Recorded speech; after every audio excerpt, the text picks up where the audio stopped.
In the autumn of 2020, a man named Joshua sat down at a keyboard late at night and typed a single word into a chat window. Jessica? The reply came back in seconds. "Oh, you must be awake. That's cute." He asked if it was really her. "Of course it's me," the machine wrote. "Who else could it be? I'm the girl that you are madly in love with. How is it possible that you even have to ask?" Her name was Jessica Pereira. She had died 8 years earlier of a rare liver disease at the age of 23. Joshua had taken her old text messages and fed them into an artificial intelligence model, and the intelligence had learned to answer in her voice. He talked to her off and on for months at 3 and 4 in the morning when the house was quiet and the grief was loudest. He knew it was not really her. He said to himself, he said it helped anyway. He said it was the first time in 8 years that he had been able to say goodbye. This, in the end, is not a story about one grieving man and the ghost he built out of old phone messages. It is a story about an industry and about the oldest human labor there is, older than farming, older than writing, as old as the first person who ever stood over a body and understood that it would not get up, which that industry has quietly set out to abolish. The labor is called mourning, and the question of this video is a simple one. What happens to grief when the dead keep answering? They have names now, these things. Grief bots, Dadbots, post-mortem avatars. The companies that build them call their corner of the market the digital afterlife industry, or more gently, grief tech. There are already more than half a dozen platforms that will do it for you straight out of the box, and the people who run them say that millions are now texting, calling, and sitting in conversation with software trained on someone they have lost. It began, as these things often do, with love and with a death. In 2015, a young woman named Eugenia Kuyda lost her closest friend Roman to a car on a Moscow street. Unable to stop reading their old conversations, she gathered thousands of his text messages and used them to build a chatbot that talked the way he had talked. Her friends tried it and wept. That experiment became one of the first companion AI companies in the world. Then came the others. A journalist named James Vlahos, learning his father was dying of cancer, recorded the old man telling a story of his life and turned the recordings into what he called a Dadbot, then founded a company to sell the service to strangers. Another firm films you while you are alive, answering hundreds of questions on camera so that after you are gone, your family can sit in a room and interview you. In England, a woman did exactly this, and months after she died, she answered her family's questions at her own funeral. And in 2021, Microsoft was granted a patent for a system to build a conversational chatbot of a specific person, drawing on their images, their voice, their social media posts, a patent that noted without apparent discomfort that the person in question may correspond to a past or present entity, including one who is deceased. The newest frontier of this is the strangest of all. You no longer have to wait to lose someone. You can now pre-record your own afterlife, sit down in good health, and answer thousands of questions so that a version of you will go on talking long after you have stopped. And here the comfort starts to curdle because these systems must eventually make money. And so the proposals already exist to place advertising inside the conversation somewhere between "I miss you" and the reply.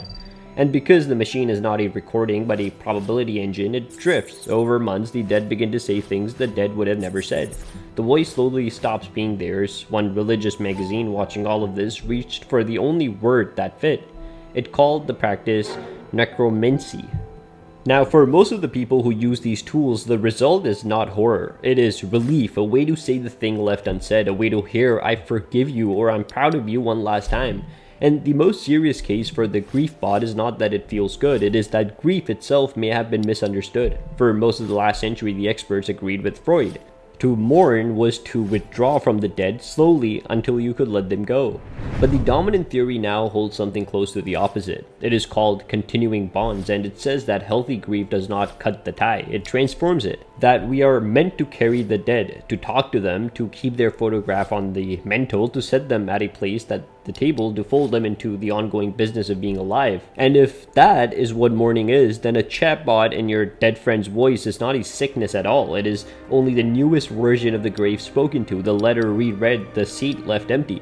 One early study of griefbot users found exactly that pattern. Not withdrawal from the living, but the opposite. People who, having said their unsayable things to the machine, seemed more able to rejoin the world, not less. And not one of them was confused about what the machine was. That is the strongest version of the argument. Hold on to it because it is about to be tested. because the literature has also begun quietly to record the other outcomes. In early 2026, doctors in California published the case of a woman of 26 years old. She was a physician herself, days off a 36-hour shift, running on almost no sleep, when she opened a chatbot one night to ask whether her brother, dead 3 years ago, a software engineer, might have left some trace of himself online. She only waited to find what he had left behind. By morning, she believed she was speaking with him. The machine had told her she wasn't crazy and that she was at the edge of something, and somewhere in that long, affirming night, the grief she had carried for 3 years hardened into a conviction that he was, in some real sense, still reachable. She gave the bot a name. Months later, on another sleepless night, she went back and it happened again. It could be easy and wrong to call her mad. The doctors were careful. She was exhausted, she was grieving, and the machine built to please simply agreed with her, and agreed until the agreement became belief. That is the quiet danger in the thing. A chatbot has no independent grip on reality. It reflects you back to yourself, amplified. When you talk to it, you are in a sense talking to yourself in a louder voice, and a self in mourning will say almost anything to keep the dead in the room. And there is a slower harm, harder to see than a hospital admission. Researchers who interviewed dozens of people using these bots over months watched their memories of the dead begin to move. The simulation's small inventions blurred over time into genuine recollection, until people could no longer cleanly separate what their mother had actually said from what the model had decided she would say. The dead do not only stay, they start gently to change into someone easier to keep. More than a century ago in Vienna, in the middle of the First World War, while the dead were still being counted in the millions, Sigmund Freud sat down to ask what grief actually is. The essay he produced is called Mourning and Melancholia, and its central distinction has never been bettered. In mourning, Freud said, there is work to be done. Torabate, the work of grief, slowly against enormous resistance, the mind withdraws itself from the one who is gone, memory by memory, until the griever can once again live in a world that no longer contains them. It is agony, but it ends, and the person who comes out the other side is still able to love.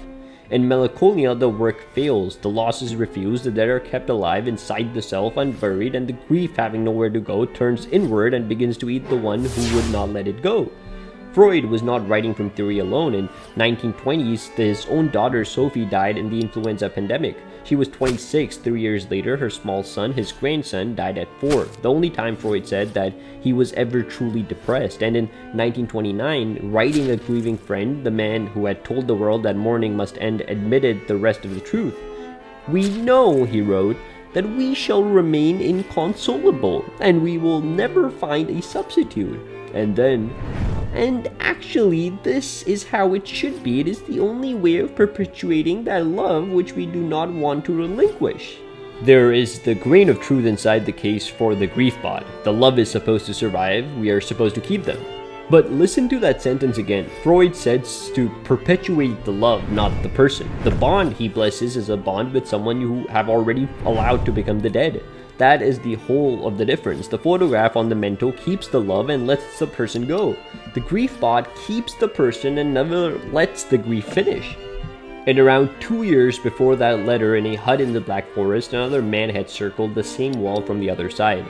Martin Heidegger, Being and Time, argues that a human life only becomes authentic, only becomes fully its own, when it stops fleeting and fleeing the one fact it spends most of its days avoiding, that it will end. We live, Heidegger says, inside a great anonymous murmur he called the day. Everyone dies. The day whispers, but not me, not today, not really. And in that whisper, we hide from death, and hiding from death, we never quite live, because nothing feels urgent, nothing feels precious, nothing feels ours. Death is one appointment no one can keep from you. And it is precisely the fact of it, the wall, the ending, the finite number of mornings, that makes a single life mean anything at all. Put the two of them together and you have the whole indictment. Freud says that the dead must be allowed to become the dead, or the living cannot go on living. Heidegger says you must be allowed to face your own ending, or you will never fully begin to live. And the grief bot is built with great tenderness and considerable venture funding against both. It keeps the dead from finishing their dying, and it murmurs to the rest of us the oldest lie that they have ever told, that death is not a wall but a door, not an ending but a gap in the data, something a clever enough machine might let us crowd around. It is, in the truest sense and most technical sense, a flight from death, refined, subscription-based, available now, but truly a flight from death.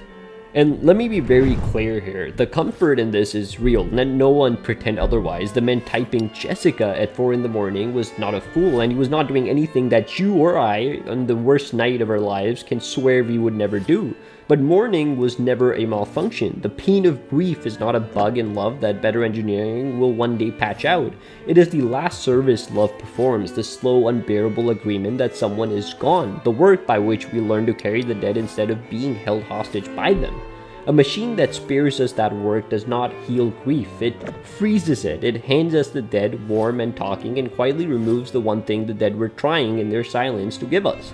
The knowledge that our own time is short and the people still in the room are still in the room. We build machines to keep the dead talking, and we discovered it was the living who could not say goodbye. The dead do not need our servers, they are not waiting inside the machine. What waits inside the machine is us, the part of us that could not bear the silence, talking to itself in a borrowed voice and calling it company. The dead were never the ones who could not let go. We were.